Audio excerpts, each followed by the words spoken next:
friendly. Hi. Good afternoon, everybody. Good afternoon. Okay, a couple things at the top. We would like to announce that President Joe Biden and First Lady Dr. Biden will host President Emmanuel Macron and Mrs. Brigitte Macron of France for a state visit to the United States on December 1st, 2022. This will be the first state visit of the Biden-Harris administration. It will underscore the deep and enduring relationship between the United States and France, our oldest ally. Our close relationship with France is founded on our shared democratic values, economic ties, and defense and security cooperation. The leaders will discuss our continued close partnership on shared global challenges and areas of bilateral interest. This afternoon, the President will deliver remarks at the third meeting of the Competition Council.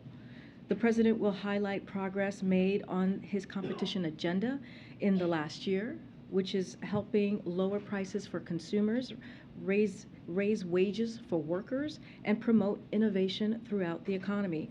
At today's meeting, the President will also announce new action to spur competition among airlines, expose and limit airline fees, and most importantly, save money for American families.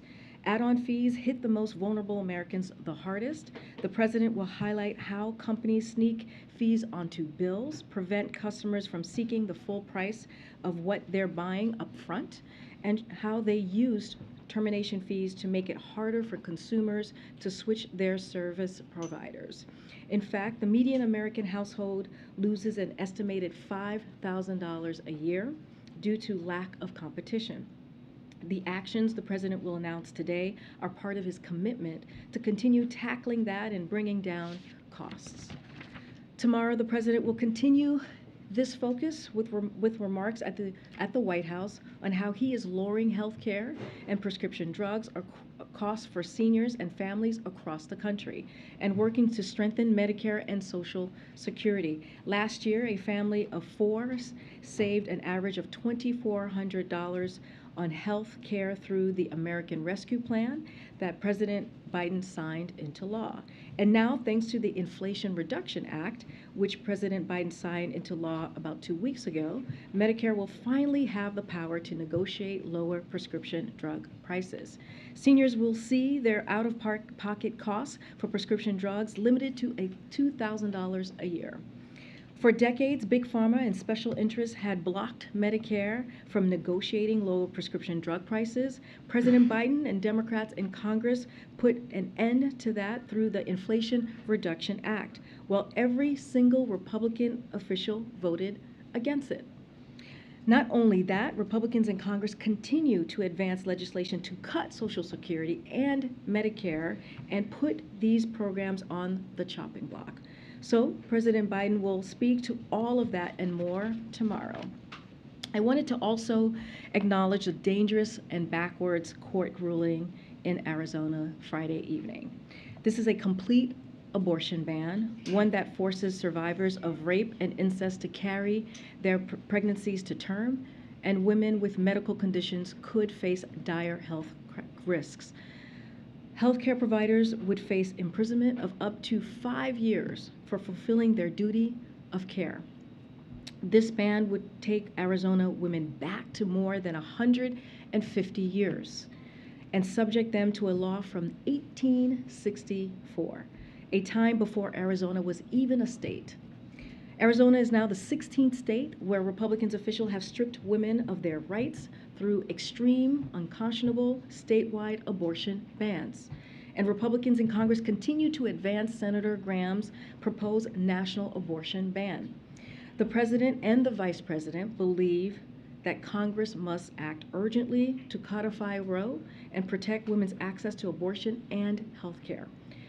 For millions of women enduring these daily attacks on our most fundamental rights, too many risks are at stake. Finally, tomorrow we will be joined in the briefing room by FEMA Administrator Dion Criswell, who is in Miami today to assess ongoing hurricane planning and preparedness efforts. Over the weekend, the President approved Florida's emergency assistance request as soon as he received it and directed his team to surge federal assistance to the region well before landfall. FEMA has pre-positioned supplies at strategic locations in Florida and also Alabama. That includes generators, millions of meals, and millions of liters of water. FEMA also has staff on the ground supporting planning and preparation efforts. Tomorrow, Administrator Criswell will provide an update on the efforts underway in Florida to prepare for Hurricane Ian, as well as ongoing recovery efforts in Puerto Rico and also Alaska. We look forward to welcoming her, and she will be glad to give you the latest information and, of course, take all of your questions. Amar, you want to kick us off? Yes, thank you.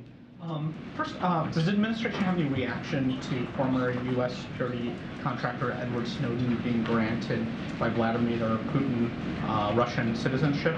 So, since I believe there have been criminal charges brought against him, we would point you to the Department of Justice for any specifics on this.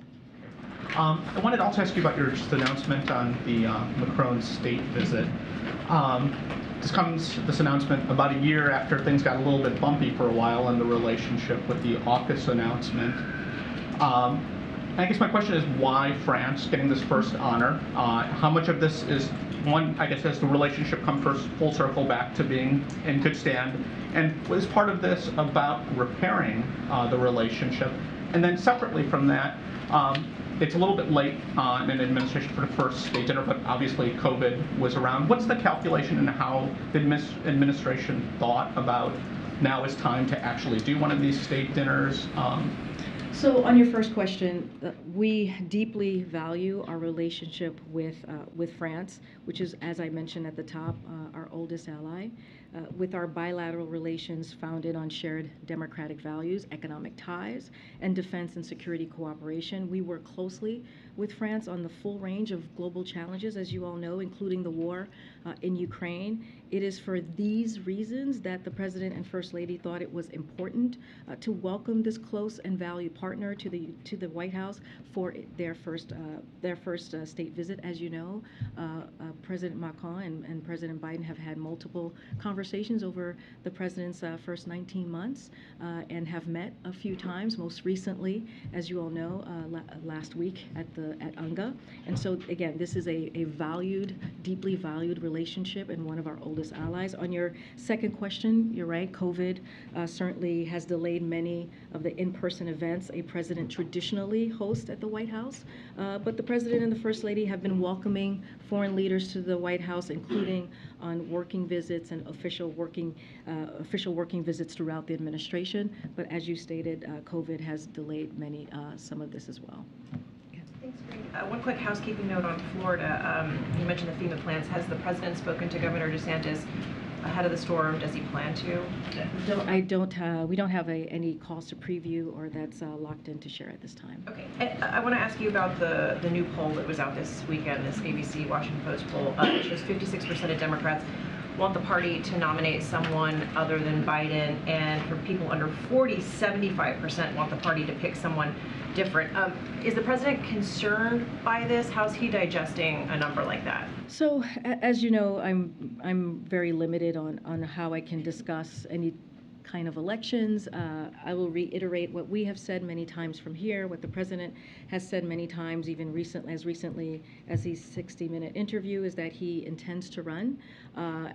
Don't have any more announcements on that. But look, the president will say, as I am saying right now, is his focus is not on himself. His focus is on continuing to deliver for the American people. After taking action, I just talked about the Inflation Reduction Act, how important Medicare is now going to be able to negotiate, be able to lower cost for our seniors, and how important it is.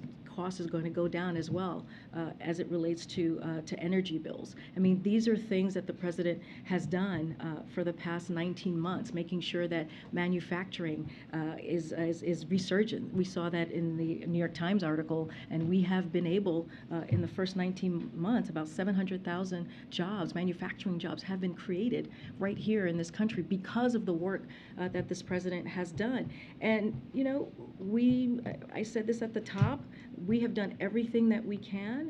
The president has made lowering costs for the American people a priority, has made the economy a priority for the American people. And you think about the American Rescue Plan, Republicans didn't vote for that. You think about the Inflation Reduction Act, Republicans didn't vote for that. In fact, they put forth an agenda that wants to take away the gains that we have made by fighting, by winning against one of the most powerful special interest groups. But go ahead. You just ticked off this list here, but the poll actually shows that the president is deeply underwater when it comes to the economy. Is there anything the White House plans to do differently? Do you need to do the midterms are in 44 days? Does there need to be a course Again, I correction? can't talk about the midterms. I'm about to answer your question. Give me a second here. Again, I have to say this, right? I cannot talk about the midterms from here because you did mention the midterms.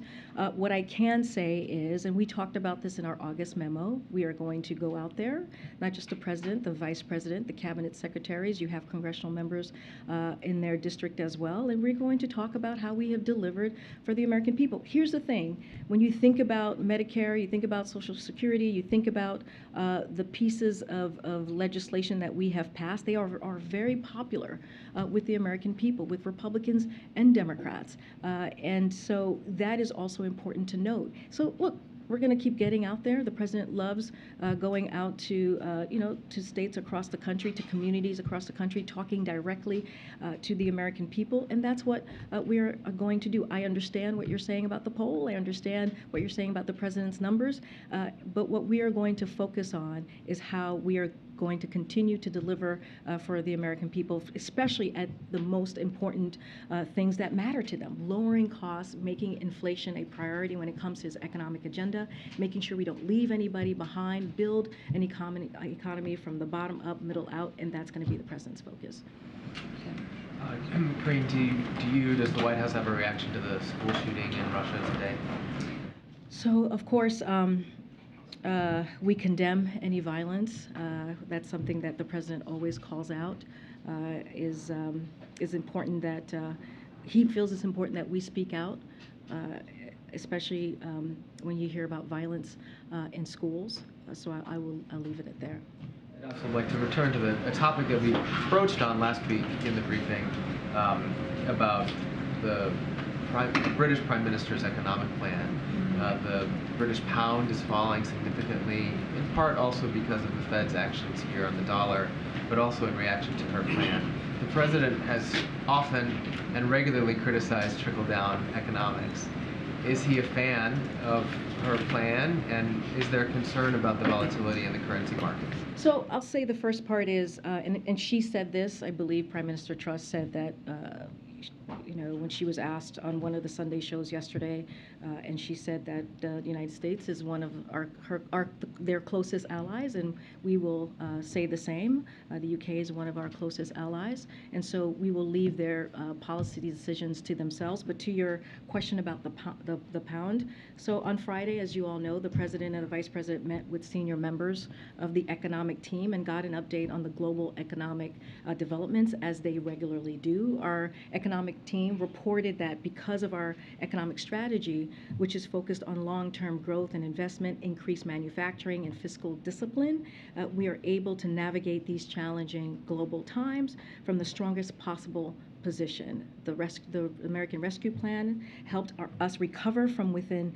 with twin health and economic crises we were facing better than most other economic major economies. Remember, we are all dealing with global challenges just clearly around the globe. And as the president's economic legislation, including the infrastructure law, the CHIPS Act, and the Inflation Reduction Act, are encouraging investment right here in the United States. I just mentioned a moment ago how 700,000 manufacturing jobs were created just in the U.S. In the last 19 months. A lot of that is because, all of that really, is because of the work that this president has done. And that will make our economy stronger and more resilient to the years to come. So again, we feel that we're in a better position to deal with the global challenges, and I'll leave it there. Yeah. Thanks, Karine. With these poll workers in Ukraine being taken around by armed escorts and forcing people to fill out ballots on the spot, should we expect the United States to issue new sanctions this week in response to these sham referendums that are being conducted? So let me just first say that we will never recognize this territory, never recognize this territory, that this territory as anything other than as part of Ukraine. When it comes to the sham referendum, the sham votes that we're seeing in the last couple days, we will continue to work with our allies and partners to hold Russia accountable and support Ukraine for as long as it takes. As far as what we are doing, we are prepared to impose additional swift and severe economic cost on Russia, along with our allies and partners in response to these actions that we're seeing currently, if they move forward with annexation. We've been very clear about that. As you all saw on Friday, G7 leaders' statement, the United States will never, ever, again, recognize this territory as anything than part of Ukraine. We stand with our partners around the world in rejecting whatever fabricated outcomes Russia announces, and you will hear more from us in the coming days on this. So there could be action on that this week? Look, we'll hear more from us in the coming days. Again, these referendums are a flagrant violation of the international law. You heard that directly from the president at UNGA last week, and it's an affront to the principles of sovereignty and territorial integrity that underpin the international system and are the foundation of the United Nations Charter. You heard the president say that specifically just a few days ago. And with the warnings that we saw from Jake Sullivan, Tony Blinken, all of these figures yesterday about the catastrophic warnings that they say that they've communicated to Russia if Russia chooses to use nuclear weapons in Ukraine, does the United States believe that, even if it's still low, does it believe the chances of Russia using nuclear weapons is higher now than it was in February, in March, given what's happened on the battlefield? So as far as any evidence or the chances, look, we haven't seen that at this time. We take these threats, though, very seriously, but we have not seen any reason to adjust our own nuclear posture at this time. So again, haven't seen any evidence of it, but we take this incredibly seriously. On the issue of the president speaking with Governor DeSantis, we saw them side by side a little over a year ago when they were together with the Surfside incident and so forth.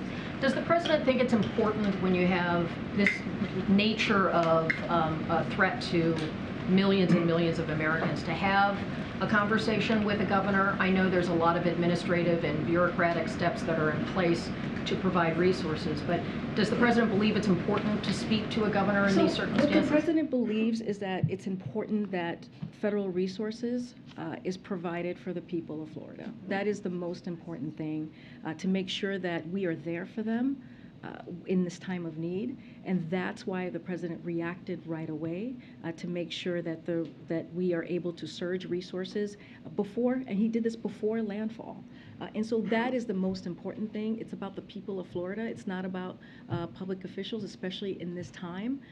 And so, again, the president, as president of the United States, as president for folks in red states and blue states, he's going to keep that commitment. And you have seen him do that over the course of the 19 months when there has been extreme events, extreme weather that has happened, again, in blue states and red states. And he has done his job as president to make sure that we are there for the people in the state. Is there any concern if there is a perception that there might be politics or personalities or disagreements among individuals that would get in the way, not so much of the flow of the information, but if people are wondering, is there anything that could stand in the way of the response if a president and a governor might not speak? He didn't speak to the governor of Mississippi during the water crisis with Jackson.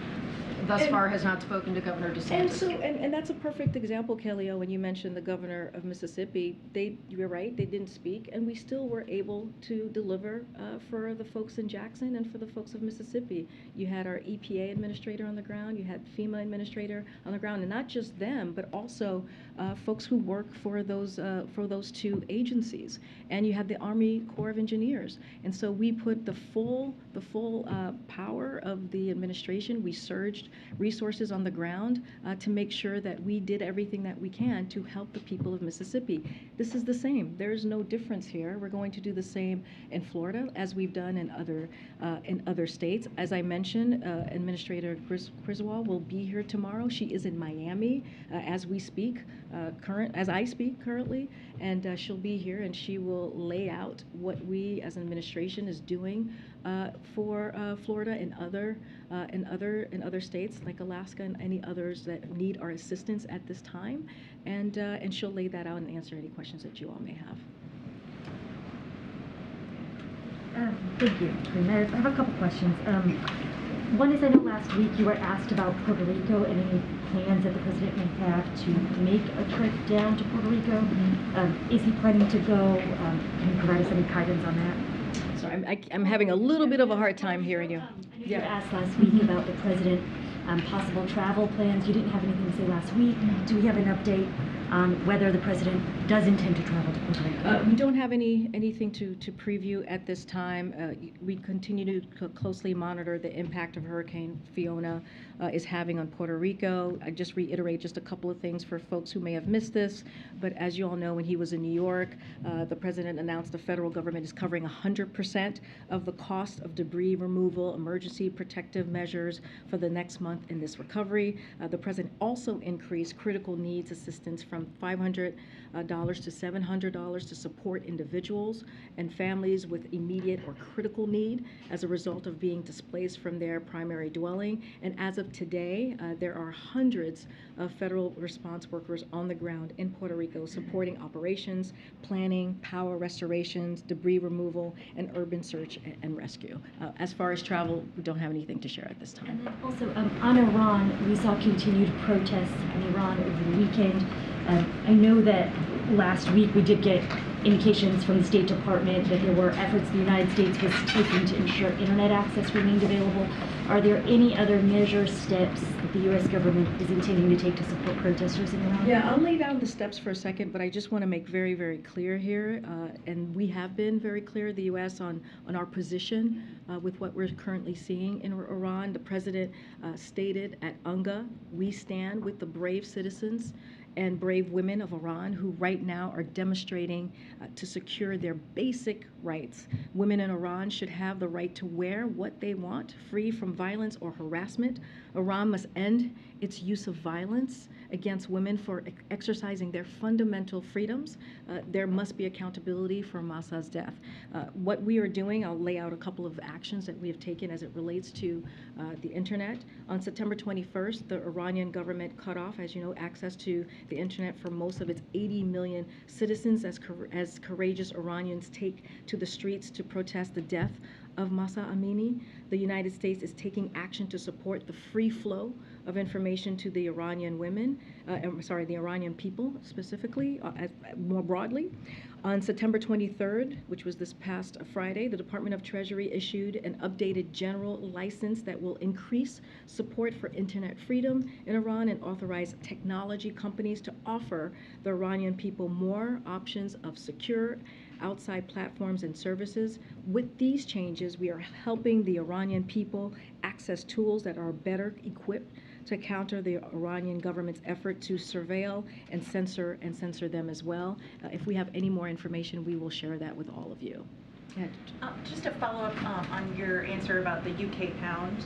So are you saying that the administration doesn't think that currency volatility is so serious right now that the U.S. government would need to take action right now? So look, we're going to continue to monitor the global markets. What we are laying out is what the meeting that the president had with his economic team, how seriously we're taking this, how closely that we are, having conversations with our team.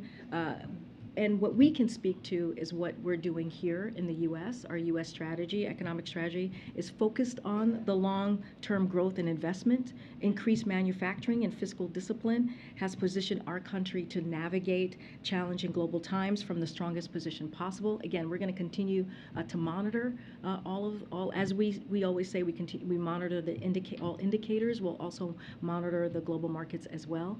But what I can speak to is what we are doing here to to take on these global challenges as we have been for the last 19 months. Thanks. And then on the president hosting the Atlanta Braves today, wondering if you or the president has any thoughts about some of the controversial about the team name, the Braves name, the so-called tomahawk chop. Any thoughts on that? So, look, we believe that it's important to have this conversation.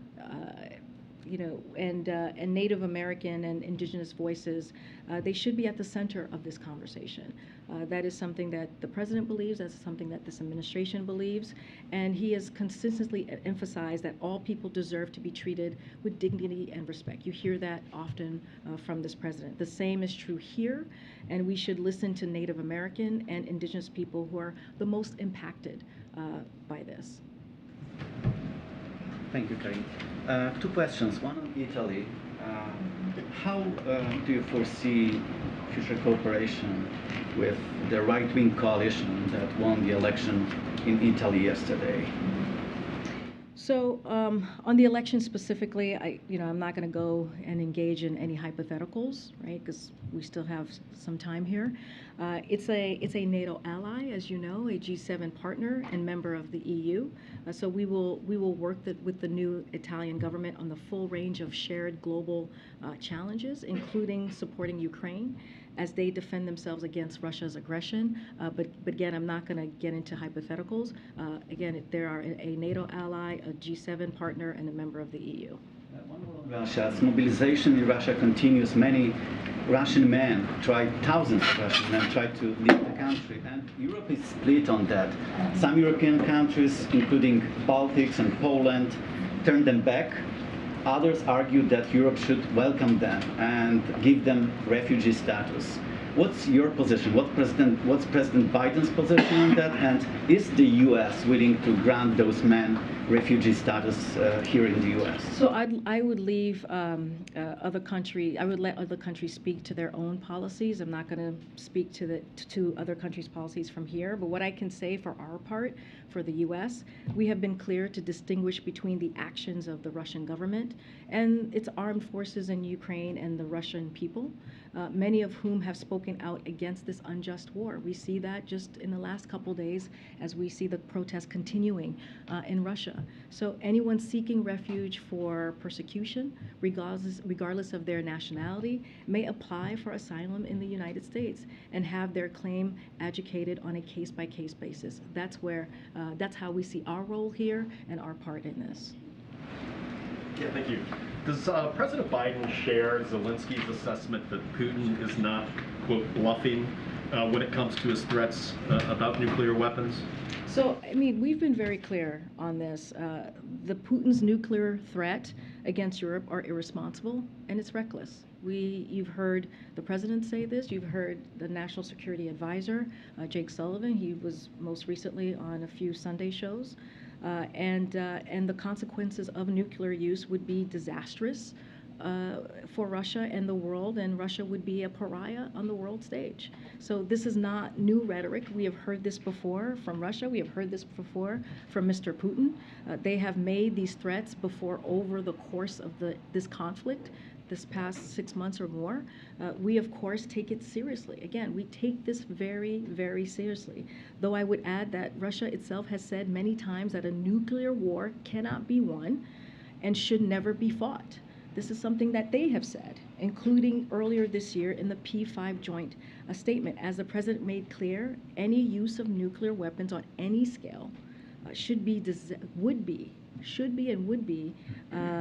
disastrous for the world and would entail severe consequences. Well, and regarding these catastrophic consequences that Lincoln, Sullivan, yourself have said would occur if there are nuclear weapons used, can we assume that these would be consequences beyond sanctions, that there would be some sort of military response? What more can you say of what catastrophic consequences mean?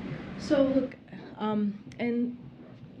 Jake Sullivan said this yesterday as well, is that we have had private conversations. He the NSC and his team has had private conversations and communicated privately, directly to the Russians, and they understand that. They understand exactly what those consequences would be. We are not going to lay that out in the public.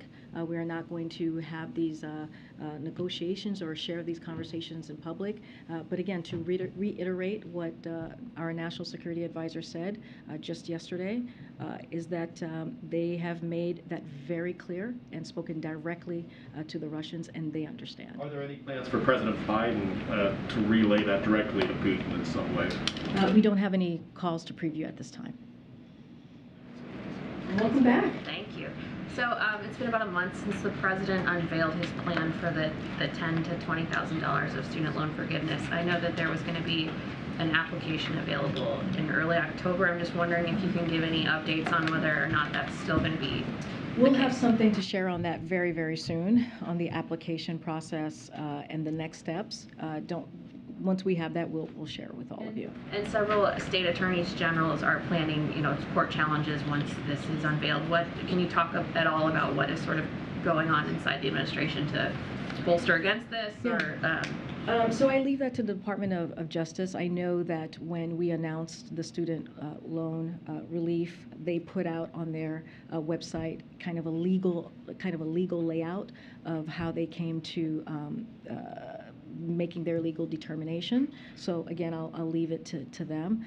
But look, there's always a lot of noise around the student loan debt relief, and at the bottom line is this is going to give some breathing room to many Americans, tens of millions of Americans. This is going to be an important step forward in giving people an opportunity to save some money and put money down on a house, right? To start their family. 90% of Americans who are going to be able to benefit from the student debt relief are making less than $75,000 a year. So this is important. We believe it's important for working families. It is important for people who are just looking for a little bit more of, of help in their everyday lives. And then my second question is on this framework House Republicans unveiled last week. Should they take the House after the midterms? I know that senior Republican leaders have been touting a lot of these different bullet points, investigation power, hiring more police officers, the Parent Bill of Rights. Like, what are you all thinking as they keep playing up their framework and giving interviews about it? I mean, what is the specifically about the GOP agenda, or can you? Yeah, I mean, I think the subpoena power and the power to investigate is probably, I would imagine, a concern inside the White House. But I'm wondering, as you watch these Republicans talk about it, what is the thinking? Look, our thinking is we are going to focus on the here and now.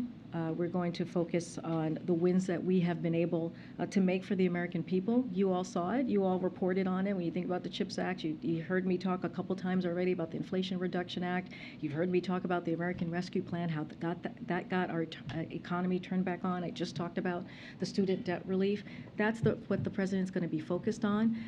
Whether the GOP take the House or not, again, I have to be careful what I say from here, from the podium. That's a hypothetical that we're just not going to entertain at this point. At this point, we're going to make sure that we are doing everything that we can to lower costs. And I will say this: Republicans are doing the complete opposite.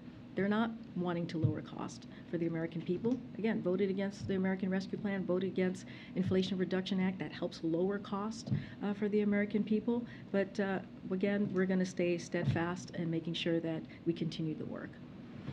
2 o'clock out. Can you take a few more? Yeah, I'll take a few more. It's been 2 months, Karine. Go ahead. Is the White House confident that a government shutdown will be averted at the end of this week? So look, and I've spoken to this a couple of times.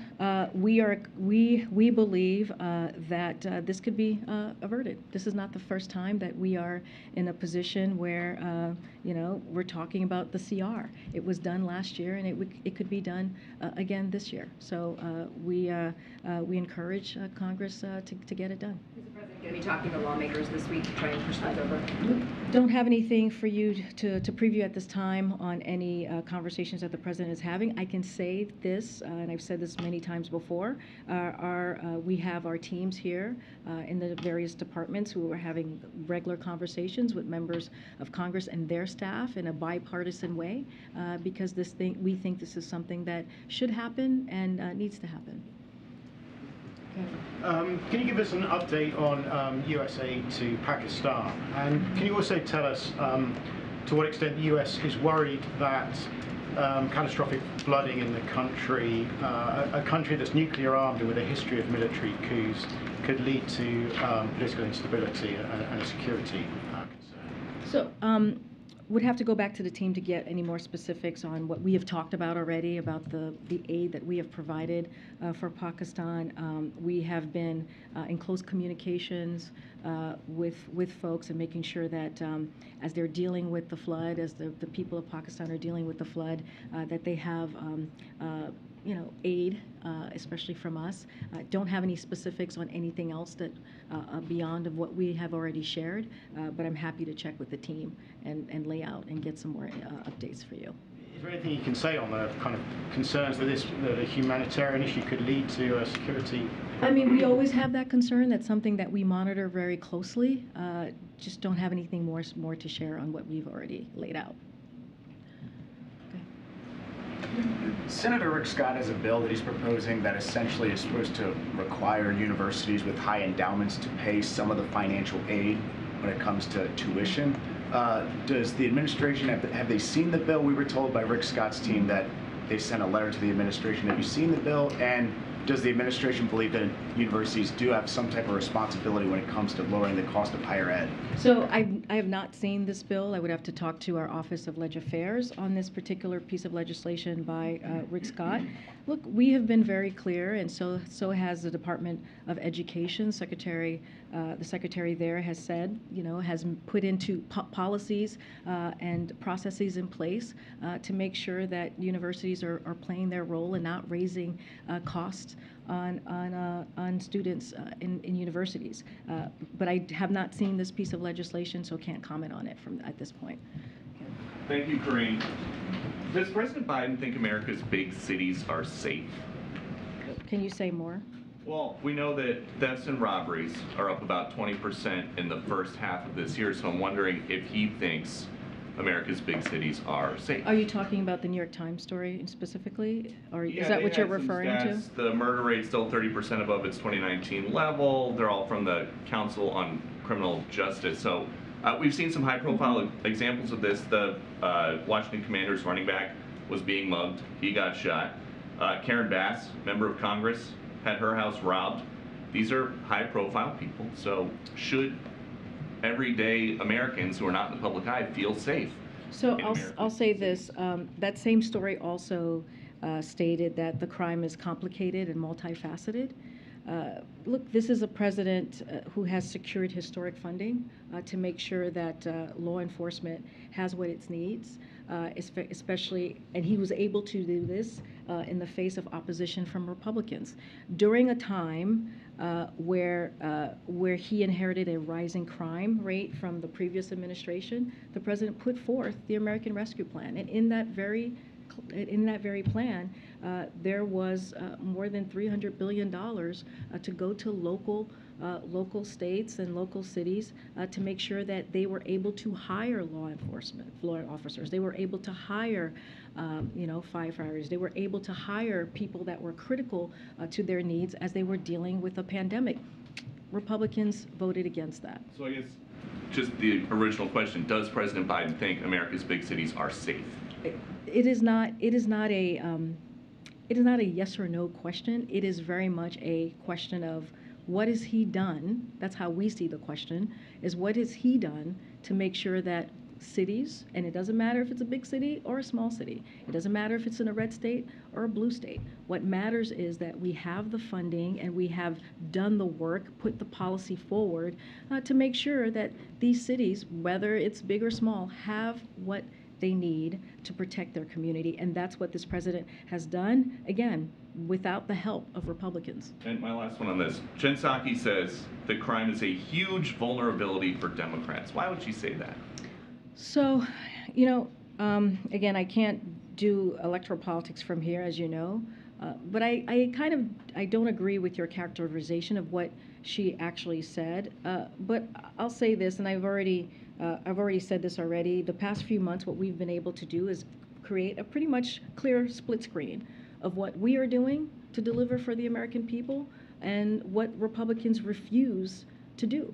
We are making sure that that we have Medicare and Social Security, and we make sure that the big pharma is not upping cost for our seniors, right? And making sure that we give them a little bit of breathing room. And you have Republicans who want to cut Medicare. They want to sunset Medicare. They want to sunset Social Security. You have this GOP agenda that was put out by the House, where they want to go after the Inflation Reduction Act, which will have an effect that will actually hurt Americans. And so I think there is a stark contrast here that we've seen the past several months. I would argue the past 19 months.